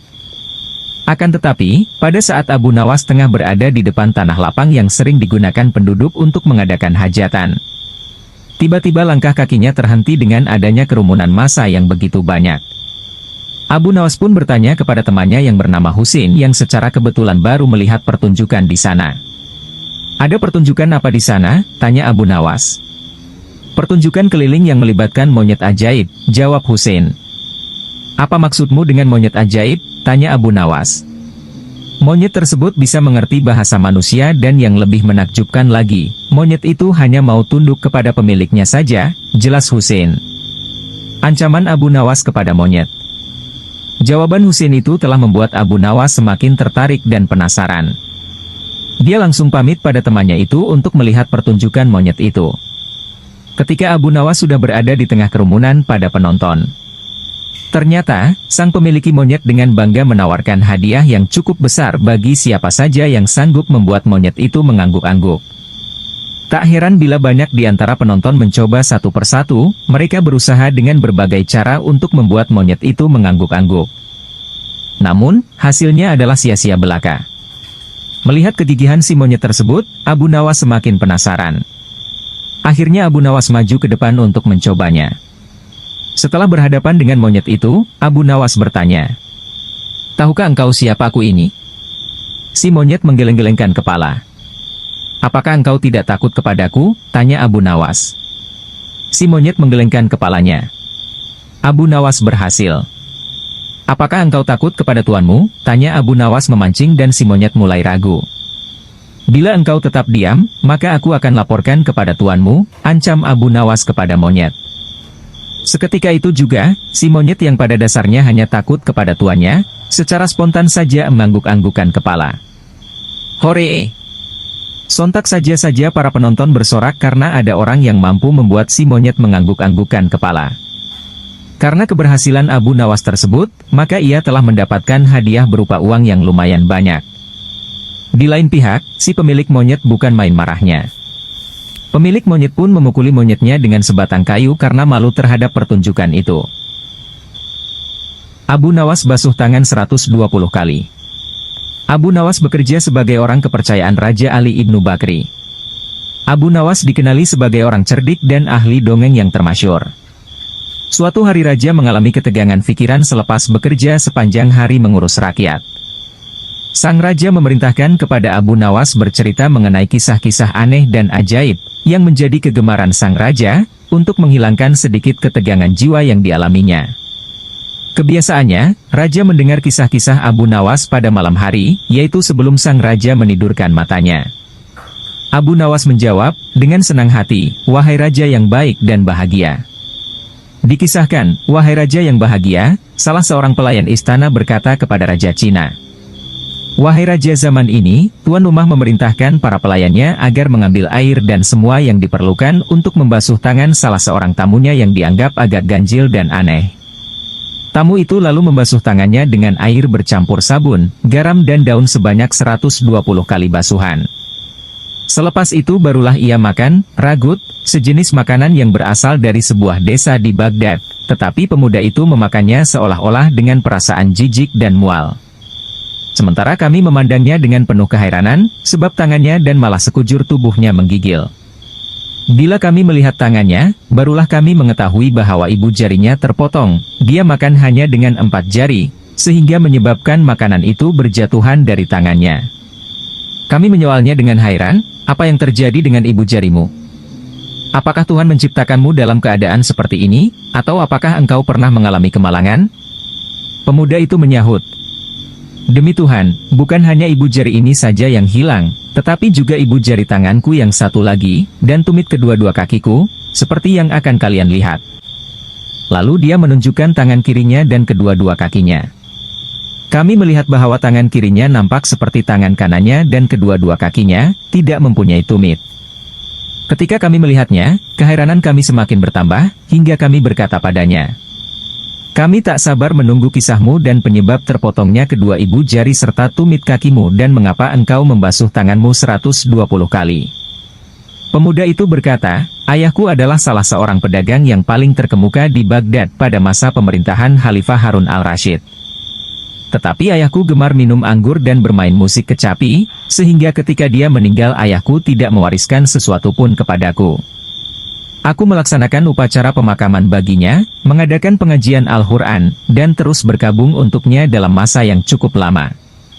Lalu aku membuka kedai peninggalan ayahku dan mendapati bahwa dia hanya meninggalkan sedikit harta dan banyak hutang. Maka aku terpaksa menjelaskan dan membayar ke semua hutang ayahku dengan membayarnya beransur-ansur. Aku mula melakukan jual beli dan membayar hutang ayahku minggu demi minggu, hingga akhirnya aku berjaya menjelaskan ke semua hutang ayahku dan modalku mula bertambah. Suatu hari, ketika aku sedang duduk di kedaiku, datanglah ke pasar seorang gadis muda yang cantik, yang kecantikannya belum pernah kulihat tandingannya, berpakaian mewah dan dihiasi permata. Dia menaiki seekor keledai betina, dengan seorang hamba sahaya berkulit hitam berjalan di hadapannya dan seorang lagi di belakangnya. Gadis itu turun dari keledainya dan terus memasuki pasar. Baru saja dia melangkahkan kakinya ke pasar, seorang pengawal datang mengikutinya dan berkata, "Tuan Putri, masuklah, tapi jangan sampai ada orang yang mengenalimu, sebab kita akan menghadapi kesukaran." Lalu pengawal itu berdiri berjalan di hadapan sang gadis, sambil melihat-lihat kedai. Tetapi karena mendapati tidak ada kedai yang buka kecuali kedaiku, gadis itu mendatangi kedaiku. Gadis itu menegurku, lalu duduk. Tiba-tiba fajar pun menyingsing. Abu Nawas terdiam, lalu sang raja berkata, "Ceritamu benar-benar aneh dan indah." Abu Nawas menjawab, "Esok malam ceritanya lagi menarik dan lagi indah." Belajar dari buah kisah Abu Nawas kali ini tentang renungan. Ya, renungan tentang seputar buah yang bernama buah arbei melawan buah labu. Abu Nawas dikenal memiliki pemikiran cerdas dan hampir bisa dipastikan dirinya memiliki solusi atas sebuah masalah yang tengah dihadapi. Selain itu, Abu Nawas juga dikenal sebagai saudagar buah-buahan yang dipanen dari kebun miliknya sendiri yang lumayan luas. Bahkan saking luasnya kebun yang dimiliki Abu Nawas, sejauh mata memandang yang terlihat adalah bak permadani hijau yang tumbuh subur. Pada suatu hari, Abu Nawas melakukan pengawasan, melihat-lihat kebunnya tersebut. Dirinya berjalan kaki menyisiri kebunnya melewati tiap petak kebun yang ditanami berbagai macam sayur mayur dan buah-buahan segar. Abu Nawas sangat bangga dan bahagia melihat tanamannya yang tumbuh subur dan menghasilkan banyak buah yang berkualitas. Ucapan puja dan puji syukur terus-menerus terucap dari bibir Abu Nawas kepada Tuhan. Inspeksi kebun buah. Pada siang hari yang cukup terik itu, perjalanan Abu Nawas yang sedang mengawasi lahan kebun miliknya mendadak berhenti pada sebuah petak di mana tumbuh subur pepohonan arbei. Abu Nawas memandangi dengan detail tiap bagian pohon arbei miliknya tersebut. Dirinya memperhatikan rantingnya, daunnya hingga buahnya yang nampak segar bergelantungan. Karena terik matahari begitu panas tepat di atas kepala dan dirinya merasa lelah, Abu Nawas kemudian berhenti dan beristirahat di bawah pohon arbei yang lebat. Bekal makanan yang sudah disiapkan oleh istrinya segera dibuka dan disantapnya. Kali ini makanan yang dia bawa tidak pedas-pedas amat, sangat enak gumanya dalam hati. Dengan ditemani semilir angin yang sepoi-sepoi, Abu Nawas puas menikmati makanan dari istrinya tersebut. Setelah kenyang, dirinya menyandarkan diri pada batang pohon arbei sambil melihat ke atas, dilihatnya buah arbei yang ranum. Sesaat itu pula dirinya memandangi buah labu yang ada di petak seberang, betapa besar buahnya serta ranum. Bukan Abu Nawas kalau dirinya hanya memandang saja. Ya, seperti biasa, Abu Nawas mulai merenungi buah-buahan yang tumbuh segar dari kebun miliknya. Tiba-tiba saja terlintas sebuah pemikiran di benak Abu Nawas. Aku itu heran, apa sebabnya ya pohon arbei yang sebesar ini namun buahnya hanya kecil saja. Padahal, pohon labu yang merambat dan mudah patah saja bisa menghasilkan buah yang besar-besar, ujar Abu Nawas dalam hati. Kejatuhan buah arbei. Tak lama berselang, angin kecil pun bertiup menghampiri Abu Nawas yang sedang beristirahat seolah-olah langsung menjawab pertanyaan yang ada dalam benaknya. Ranting arbei pun bergerak-gerak dan saling bergesekan dan sesaat kemudian ada sebiji buah arbei jatuh tepat di kepala Abu Nawas yang sedang tidak bersorban itu. "Aha, aku tahu sebabnya," ujar Abu Nawas. Beruntung bagi Abu Nawas di siang itu hanya kejatuhan buah arbei saat sedang beristirahat. Bagaimana jadinya jika saat itu dirinya kejatuhan buah labu? Allah Subhanahu wa Ta'ala menciptakan semua makhluknya yang ada di muka bumi ini dengan kekurangan dan kelebihan masing-masing, di mana semua itu berjalan sesuai dengan fungsinya, saling keterikatan dan saling membutuhkan. Abu Nawas dan pukulan jadi dinar. Pada suatu hari Abu Nawas menghadap ke istana. Ia pun bercakap-cakap dengan Sultan dengan riang gembira. Tiba-tiba terlintas dalam pikiran di benak Sultan. Bukankah ibu si Abu Nawas ini sudah meninggal?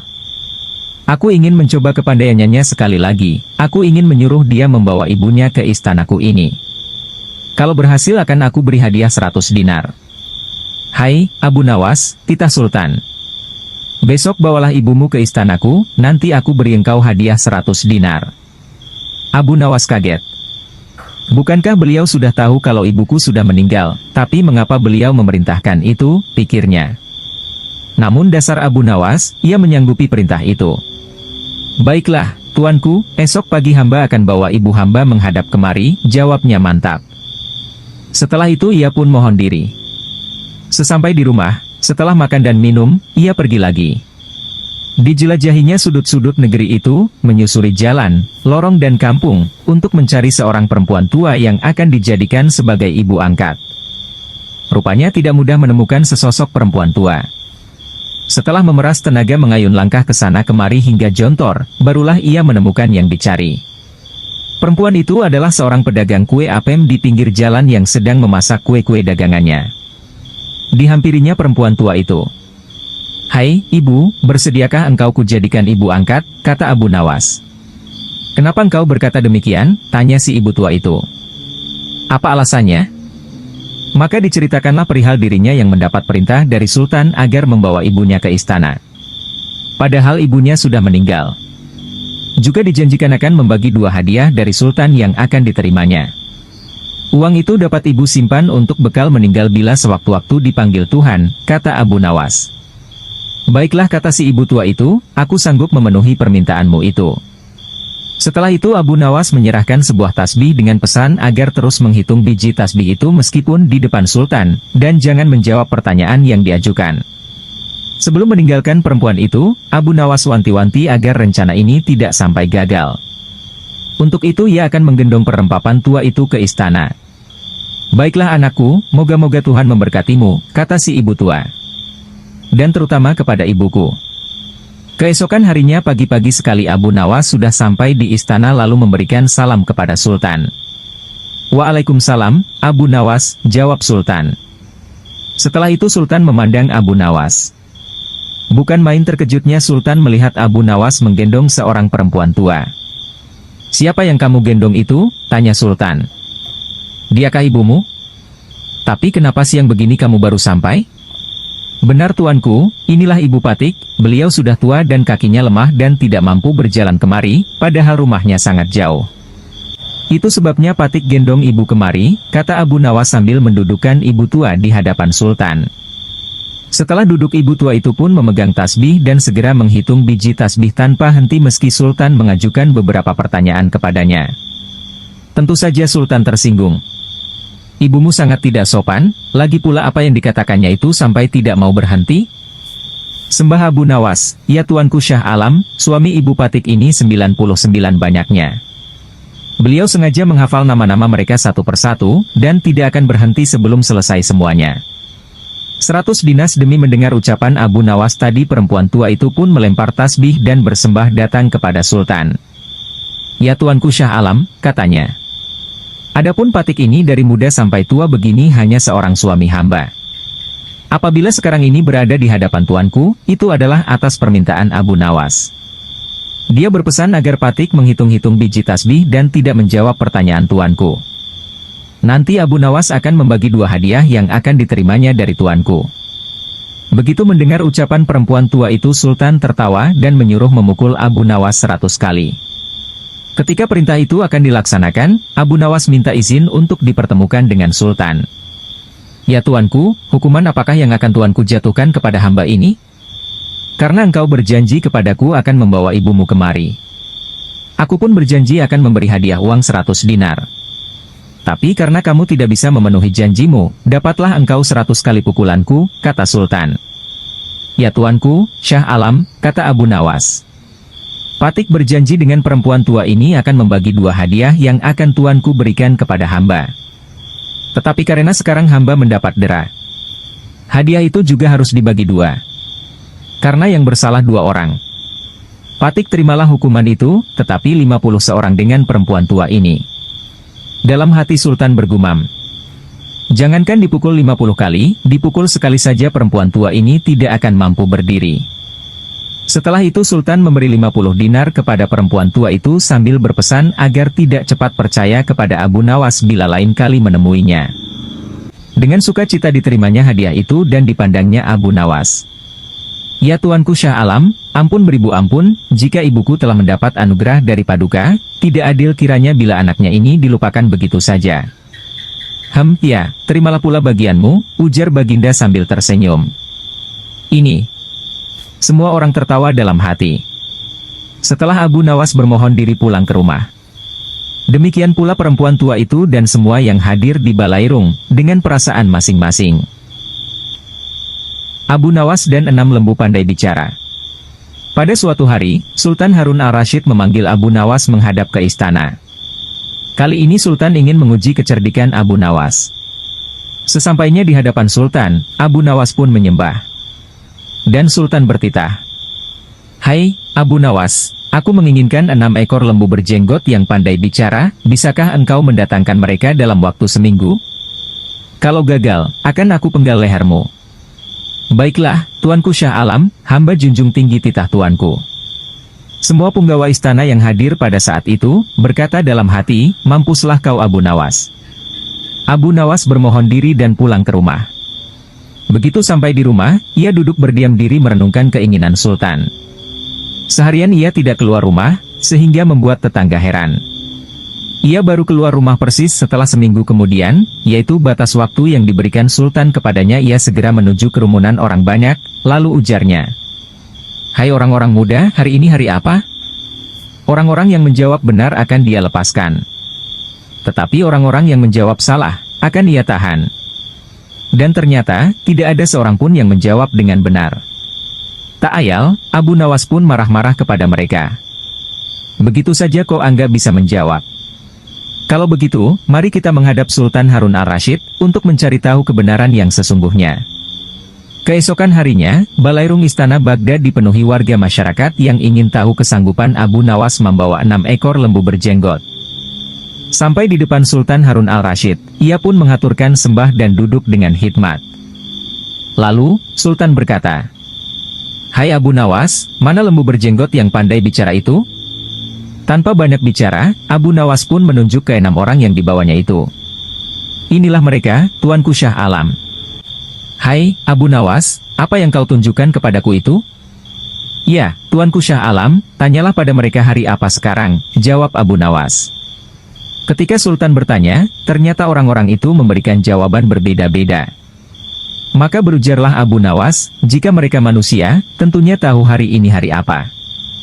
Apalagi jika tuanku menanyakan hari yang lain, akan tambah pusinglah mereka. Manusia atau hewankah mereka ini? Inilah lembu berjenggot yang pandai bicara itu, tuanku." Sultan heran melihat Abu Nawas pandai melepaskan diri dari ancaman hukuman. Maka Sultan pun memberikan hadiah 5.000 dinar kepada Abu Nawas. Abu Nawas menghitung kematian tahanan. Kecerdikan Abu Nawas memang sudah tak diragukan lagi. Bahkan ketika Raja Harun al-Rasyid menghadapi masalah, tak segan-segan Abu Nawas dipanggilnya untuk menyelesaikan masalah. Nah, kali ini Abu Nawas mendapatkan tugas untuk menghitung kematian. Bagaimana cara Abu Nawas menghitungnya? Berikut kisahnya. Suatu hari, di negeri 1001 malam, Baghdad, digelarlah acara hajatan besar. Sang Raja Harun al-Rasyid pun berniat merayakan pesta ulang tahun kerajaan bersama-sama dengan seluruh rakyatnya. Pada hari yang telah ditunggu tiba, rakyat Baghdad dikumpulkan di depan pendapa istana. Raja Harun sang penguasa berdiri dan berkata, "Wahai rakyatku yang tercinta, hari ini kita mengadakan pesta ulang tahun kerajaan. Aku akan memberi hadiah kepada para fakir miskin. Aku juga akan memberikan pengampunan kepada para tahanan di penjara dengan mengurangi hukuman menjadi setengah dari sisa hukumannya," seru Baginda kepada rakyatnya. Memberi keringanan hukuman pada tahanan. Mendengar ucapan sang raja, tentu saja rakyat Baghdad bersukaria. Mereka segera berpesta bersama dan menyantap aneka makanan yang telah disediakan. Tak berapa lama kemudian, para pengawal istana membagi-bagikan hadiah kepada fakir miskin.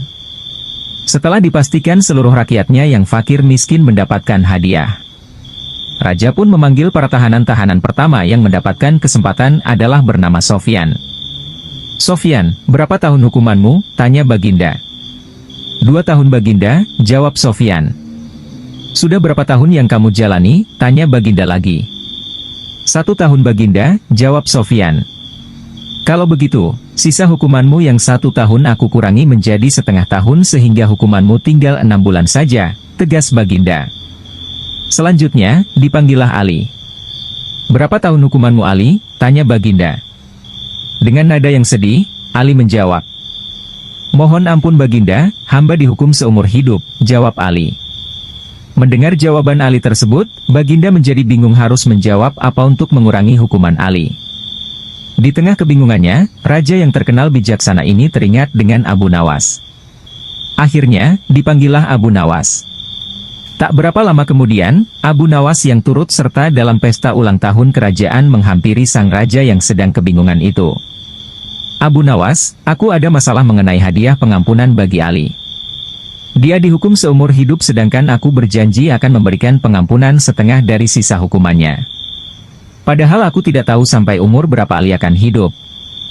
Sekarang aku minta nasihatmu, bagaimana caranya memberi pengampunan kepada Ali dari sisa hukumannya, jelas raja. Mendengar penuturan rajanya, Abu Nawas pun ikut bingung. Dia berpikir, apa bisa mengurangi umur seseorang, padahal dia sendiri tidak tahu sampai kapan umurnya. Hamba minta waktu Baginda, ujar Abu Nawas. Abu Nawas mendapat sekantung keping emas. Mendengar permintaan Abu Nawas, raja pun akhirnya memberikan kesempatan kepada Abu Nawas untuk berpikir. Raja hanya memberi waktu sehari semalam saja, tidak boleh lebih. Jadi, besok pagi Abu Nawas harus memberikan jawabannya. Sesampainya di rumah, Abu Nawas pun berpikir keras untuk menemukan pemecahan masalah tersebut. Dia tidak bisa tidur karena selalu kepikiran akan hal itu. Namun, selang beberapa waktu, tampaklah senyuman di bibir Abu Nawas, pertanda solusi telah ditemukan. Abu Nawas pun malam itu segera masuk ke kamar untuk tidur dengan nyenyak. Pada pagi-pagi sekali, Abu Nawas telah bangun. Setelah mandi dan sarapan, dia pun pergi menghadap raja setelah berpamitan dengan istrinya. Hamba sudah mendapatkan cara untuk memecahkan masalah si Ali, Baginda. Begini Baginda, sebaiknya si Ali ini berada di luar penjara dan bisa bebas selama 1 hari. Lalu pada esoknya, dia dimasukkan lagi ke dalam penjara selama 1 hari pula. Lusa juga demikian, sehari bebas, sehari di penjara, begitu berlangsung terus selama umur si Ali itu, jelas Abu Nawas. Baginda Raja tersenyum. Engkau memang pandai Abu Nawas. Kalau begitu, kamu juga akan aku beri hadiah, yaitu sekantung keping emas, ujar sang raja. Setelah itu, Abu Nawas pulang dengan wajah yang ceria. Abu Nawas menduduki singgasana raja. Jika tak dapat berkelit dari hukuman, maka bukan Abu Nawas namanya. Ia selalu memiliki banyak cara dan alasan agar lolos dari hukuman. Dengan tenangnya Abu Nawas ini menduduki singgasana raja, bahkan ia sampai menjual harga diri rajanya agar lolos dari hukuman. Berikut kisahnya. Kecerdikan akal dan pikiran Abu Nawas sudah tersebar di seluruh penjuru kerajaan yang dipimpin oleh Raja Harun ar-Rasyid. Bahkan raja sendiri pun mengakui kehebatan Abu Nawas hingga mengajaknya tinggal di istana. Raja Harun telah memberikan kebebasan kepada Abu Nawas untuk keluar masuk istana tanpa prosedur yang berbelit. Dengan hadirnya Abu Nawas di istana, maka raja dapat setiap saat meminta pertimbangan pendapat kepada Abu Nawas dalam setiap keputusannya, sebagai penasehat kerajaan. Namun, tampaknya kali ini Abu Nawas mulai bosan tinggal di istana, ia tidak terbiasa dengan hidup berfoya-foya. Meskipun semua yang diinginkan selalu tersedia. Namun Abu Nawas memilih ingin tinggal di luar istana. Ia rindu sekali untuk menggarap sawah dan merawat hewan ternaknya. Dari sinilah kemudian muncul dalam pikiran Abu Nawas untuk keluar dari istana. Diputarlah otaknya untuk mencari alasan agar ia bisa keluar. Menduduki singgasana raja. Setelah semalaman dipikirkan, Abu Nawas menemukan cara jitu untuk keluar dari lingkungan istana. Pada keesokan harinya, ia sengaja bangun pagi-pagi sekali kemudian pergi ke ruang utama istana. Saat itu suasana masih sepi. Hanya terdapat beberapa pengawal. Raja Harun sendiri masih terbaring di tempat tidurnya. Pada saat Abu Nawas itulah Abu Nawas mendekati singgasana raja dan mendudukinya. Tak hanya itu saja, Abu Nawas juga mengangkat kaki dan menyilangkan salah satu kakinya seolah-olah dialah rajanya. Melihat kejadian itu, beberapa pengawal kerajaan terpaksa mengangkap Abu Nawas. Mereka menilai bahwa siapapun tidak berhak duduk di singgasana raja kecuali Raja Harun sendiri. Barang siapa yang menempati tahta raja, termasuk dalam kejahatan yang besar dan hukuman mati yang diberikan. Para pengawal menangkap Abu Nawas kemudian menyeretnya turun dari tahta dan memukulinya. Mendengar teriakan Abu Nawas yang kesakitan, raja menjadi terbangun dan menghampirinya. "Wahai pengawal, apa yang kalian lakukan?" tanya raja. Ampun Baginda, Abu Nawas telah lancang duduk di singgasana Paduka. Kami terpaksa menyeret dan memukulinya, jawab salah seorang pengawal. Sesaat setelah itu, Abu Nawas tiba-tiba saja menangis. Tangisannya sengaja ia buat kencang sekali sehingga banyak menyita perhatian penduduk istana lainnya. Benarkah yang dikatakan pengawal itu wahai Abu Nawas? Kata Raja Harun. Benar Paduka, jawan Abu Nawas. Tujuan keluar istana tercapai. Raja sangat terkejut dengan penuturan Abu Nawas itu. Jika sesuai peraturan yang ada, Abu Nawas akan dikenai hukuman mati.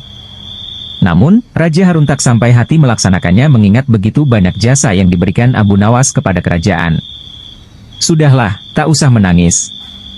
Jangan khawatir, aku tidak akan menghukummu. Cepat hapus air matamu, ucap sangat raja.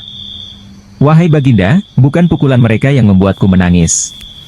Aku menangis karena kasihan terhadap Paduka, kata Abu Nawas yang membuat raja tercengang oleh ucapan itu. Engkau mengasihaniku? Tanya Raja Harun. Mengapa engkau harus menagisiku? Kata raja lagi. Harga diri raja tercoreng. Abu Nawas menjawab. Wahai raja, aku cuma duduk di tahtamu sekali. Tapi mereka telah memukuliku dengan begitu keras.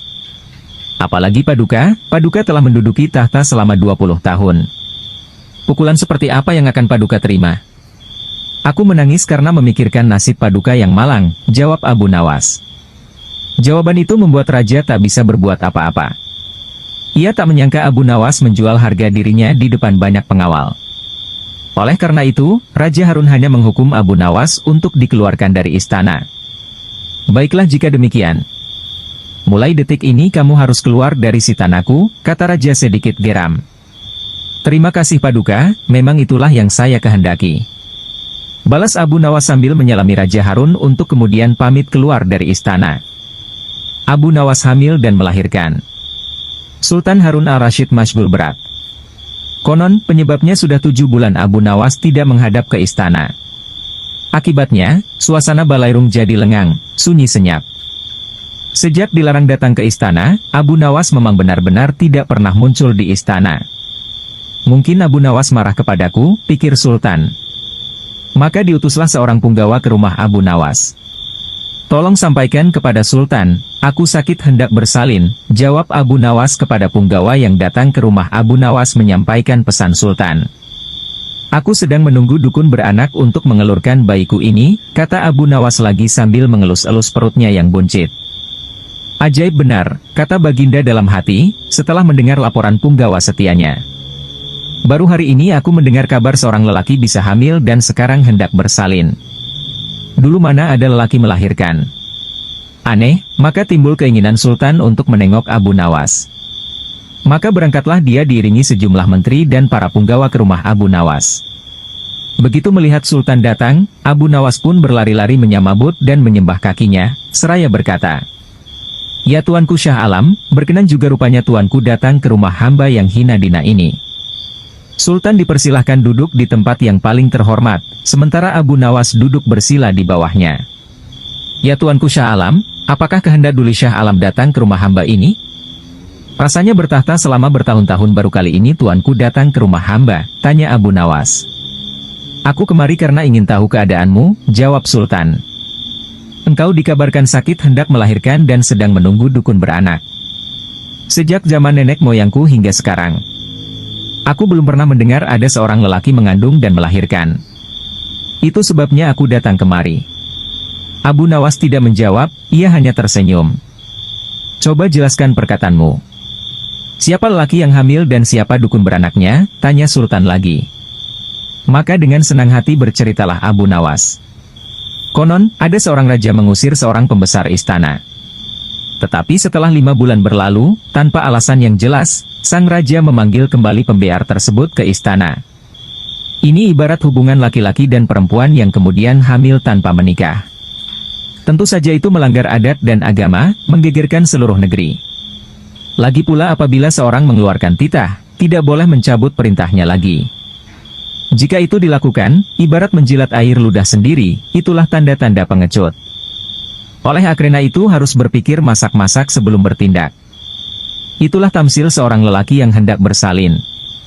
Adapun dukun beranak yang ditunggu, adalah Baginda kemari. Baginda kemari, kata Abu Nawas. Adapun beranak yang ditunggu kedatangan Baginda kemari, kata Abu Nawas. Dengan kedatangan Baginda kemari, berarti hamba sudah melahirkan. Yang dimaksud dengan bersalin adalah hilangnya rasa sakit atau takut hamba kepada Baginda. Bukan begitu, kata Sultan. Ketika aku melarang kamu datang lagi ke istana, itu tidak sungguh-sungguh, melainkan hanya bergurau. Besok datanglah engkau ke istana, aku ingin bicara denganmu. Memang di sana banyak menteri, tetapi tidak seperti kamu. Lagi pula selama engkau tidak hadir di istana, selama itu pula hilanglah cahaya balairungku. Segala titah Baginda, patik junjung tinggi tuanku. Sembah Abu Nawas dengan takzim. Tetapi Sultan cuma geleng-geleng kepala. Dan tidak seberapa lama kemudian Sultan pun kembali ke istana dengan perasaan heran bercampur geli. Abu Nawas menampar pipi raja. Abu Nawas dengan sifat berani menegur sang raja agar mengetahui kondisi rakyat yang dipimpinnya. Ia sengaja telah membiarkan pipi sang raja ditampar oleh orang Yahudi. Tapi anehnya, raja tak membalas kelakuan Abu Nawas itu, malah berterima kasih karenanya. Berikut kisahnya. Pada suatu hari, Abu Nawas singgah di rumah kenalannya, seorang Yahudi. Di sana tengah berlangsung permainan musik yang meriah. Banyak orang yang menonton sehingga suasana begitu meriah. Semua tamu yang hadir terlibat dalam permainan musik indah itu, termasuk Abu Nawas yang baru saja masuk. Ada yang bermain kecapi, ada yang menari-nari dan sebagainya, semuanya bersuka cita. Ketika para tamu sudah kehausan, tuan rumah menyuguhkan kopi kepada para hadirin. Masing-masing mendapat secangkir kopi, termasuk Abu Nawas. Ketika Abu Nawas hendak meminum kopi itu, ia ditampar oleh si Yahudi. Namun karena sudah terlanjur larut dalam kegembiraan, hal itu tidak ia hiraukan dan diangkatnya lagi cangkirnya, tapi lagi-lagi ditampar. Ternyata tamparan yang diterima Abu Nawas pada malam itu cukup banyak sampai acara selesai sekitar pukul 2 dini hari. Pesta musik dengan suguhan secangkir kopi. Di tengah jalan, baru terpikir oleh Abu Nawas. Jahat benar perangai Yahudi itu, main tampar saja. Kelakuan seperti itu tidak boleh dibiarkan berlangsung di Baghdad. Tapi, apa dayaku hendak melarangnya, pikirnya dalam hati. Aha, aku ada akal, guman Abu Nawas selanjutnya. Keesokan harinya, Abu Nawas menghadap Raja Harun ar-Rasyid di istana. Tuanku, ternyata di negeri ini ada suatu permainan yang belum pernah hamba kenal, sangat aneh, lapor Abu Nawas. Di mana tempatnya? Tanya Baginda. Di tepi hutan sana Baginda, kata Abu Nawas. Mari kita lihat, ajak Baginda. Nanti malam kita pergi berdua saja dan tuanku memakai pakaian santri, ucap Abu Nawas. Setelah sholat Isya, maka berangkatlah Baginda dan Abu Nawas ke rumah Yahudi itu. Ketika sampai di sana, kebetulan si Yahudi sedang asyik bermain musik dengan teman-temannya, maka Baginda pun dipersilahkan duduk. Ketika diminta untuk menari, Baginda menolak sehingga ia dipaksa dan ditampar pipinya kanan-kiri. Sampai di situ Baginda baru sadar bahwa ia telah dipermainkan oleh Abu Nawas. Tapi apa daya ia tak mampu melawan orang sebanyak itu. Maka, menarilah Baginda sampai keringat membasahi seluruh tubuhnya yang gendut itu. Setelah itu barulah diedarkan kopi kepada semua tamu, dan melihat hal itu, Abu Nawas meminta izin untuk keluar ruangan dengan alasan akan pergi ke kamar mandi untuk kencing. Biar Baginda merasakan sendiri peristiwa itu, karena salahnya sendiri tidak pernah mengetahui keadaan rakyatnya dan hanya percaya kepada laporan para menteri. Pikir Abu Nawas dalam hati sembari meluncur pulang ke rumahnya. Raja ditampar pipinya kiri kanan. Tatkala hendak mengangkat cangkir kopi ke mulutnya, Baginda ditampar oleh si Yahudi itu. Ketika ia hendak mengangkat kopi cangkirnya lagi, ia pun terkena tamparan lagi, begitu seterusnya hingga Baginda belum pernah mencicipi barang sedikit saja kopi yang disuguhkan. Pada pagi harinya, setelah bangun tidur, Baginda Raja Harun ar-Rasyid memerintahkan seorang pelayan istana untuk memanggil Abu Nawas. Wahai Abu Nawas, baik sekali perbuatanmu tadi malam, engkau biarkan diriku dipermalukan seperti itu, kata Baginda. Mohon ampun wahai Baginda Raja, pada malam sebelumnya hamba telah mendapat perlakuan yang SMA seperti itu. Apabila hal itu hamba laporkan secara jujur, pasti Baginda tidak akan percaya. Dari itu, hamba bawa Baginda ke sana agar mengetahui dengan kepala sendiri perilaku rakyat yang tidak senonoh itu, jawab Abu Nawas membela diri. Baginda tidak dapat membantah ucapan Abu Nawas, lalu disuruhnya beberapa pengawal untuk memanggil si Yahudi itu. Wahai Yahudi, apa sebabnya engkau menampar aku tadi malam? Tanya Baginda marah. Wahai tuanku, sesungguhnya hamba tidak tahu jika malam itu adalah tuanku. Jika sekiranya hamba tahu, hamba tidak akan berbuat seperti itu, jawab si Yahudi membela diri. Apa daya, pembelaan Yahudi tidak disetujui oleh Baginda. Karena menampar orang termasuk perbuatan maksiat dan Baginda harus mengambil tindakan tegas karenanya. Sekarang terimalah pembalasanku, kata Baginda. Ampunilah hamba tuanku, ucap si Yahudi. Segera saja Baginda memerintahkan para prajurit untuk memasukkan si Yahudi ke dalam penjara. Sejak saat itu Raja Harun amat memperhatikan rakyatnya. Ia berterima kasih atas laporan yang diberikan oleh Abu Nawas tersebut.